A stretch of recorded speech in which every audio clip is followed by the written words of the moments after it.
ನಮ್ಮ 5 ಜನ ಹೊಸದಾಗಿ ಆಯ್ಕೆಯಾದಂಥ ಇನ್ಸ್ಪೆಕ್ಟರ್ಗಳು ಅವರು ಬೆಂಗಳೂರು ಒಬ್ಬರು ಮಾತ್ರ ಮೈಸೂರಿಗೆ ಅಲಾಟ್ ಆಗಿದ್ದು, ಇನ್ನು 4 ಜನ ಬೆಂಗಳೂರು ಸಿಟಿಗೆ ಅಲಾಟ್ ಆಗಿದ್ದಂಥವ್ರು. ಅವರೆಲ್ಲೋ ಪ್ರೈವೇಟಾಗಿ ಒಂದು ಬಳ್ಳಾರಿಯಲ್ಲಿ ಮದುವೆಗೆ ಹೋಗ್ತಾ ಇದ್ರು. ಇಲ್ಲಿ ಲಾರಿಗೆ ಹಿಂದ್ಗಡೆಯಿಂದ ಲಾರಿಗೆ ಹೊಡೆದಿದ್ದಾರೆ. 3 ಜನ ಇಲ್ಲೇ ಸ್ಪಾಟ್ನಲ್ಲೇ ತೀರ್ಕೊಂಡಿದ್ದಾರೆ.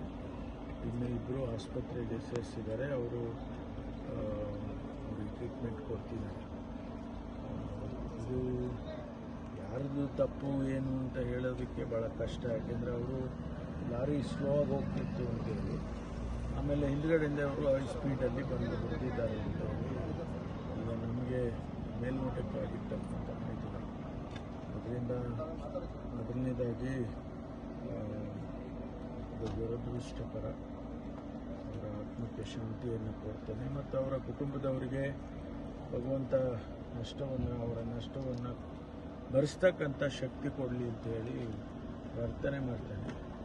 ನಾವು ಸರ್ಕಾರ ಇಲಾಖೆ ಯಾವ ರೀತಿ ಅವರ ಕುಟುಂಬಕ್ಕೆ ಸಹಾಯ ಮಾಡಬೇಕು ಅವೆಲ್ಲವನ್ನು ಕೂಡ ನಾವು ಮಾಡ್ತೇವೆ.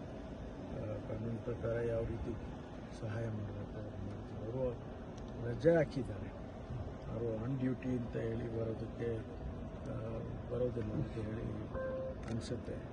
ಅದನ್ನು ಕೂಡ ನಾವು ವೆರಿಫೈ ಮಾಡ್ತೀವಿ. ಯಾಕೆಂದರೆ ಆನ್ ಡ್ಯೂಟಿಯಲ್ಲಿದ್ದರೆ ಬೇರೆ ಅವರಿಗೆ ಯಾವ ರೀತಿ ಸಹಾಯ ಮಾಡ್ಬೋದು ಇಲಾಖೆಯಲ್ಲಿ.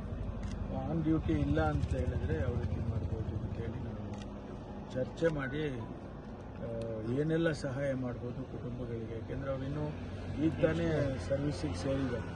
ಮೊನ್ನೆ ತಾನೇ ತಮ್ಗೆ ಗೊತ್ತಿದ್ದಾಗೆ 545 ಸಬ್ ಇನ್ಸ್ಪೆಕ್ಟರ್ಗಳಿಗೆ ರೆಕ್ರೂಟ್ಮೆಂಟ್ ಮಾಡಿ ಮತ್ತು 400 ಜನರಿಗೆ ರೆಕ್ರೂಟ್ಮೆಂಟ್ ಮಾಡಿ ಅವ್ರನ್ನೆಲ್ಲ ಟ್ರೈನಿಂಗ್ ಹಾಕಿ ಈಗ ತಾನೇ ಟ್ರೈನಿಂಗ್ ಮುಗಿಸ್ಕೊಂಡು ಅವರಿಗೆ ಬೆಂಗಳೂರು ಸಿಟಿಗೆ ನೇಮಕ ಮಾಡಿತ್ತು. ಹಾಗಾಗಿ ಅವರು ಇನ್ನು ಫ್ರೆಷರ್ಸ್, ಅವರ ಕುಟುಂಬದವರು ಅವ್ರ ಮೇಲೆ ಅವಲಂಬಿಸಿರ್ತಾರೆ. ಅದರಿಂದ ಸರ್ಕಾರ ಅದನ್ನು ಭಾಳ ಮಾಹಿತಿ ದೃಷ್ಟಿಯಿಂದ ಏನು ಸಾಧ್ಯ ಆಗುತ್ತೋ ಅದೆಲ್ಲ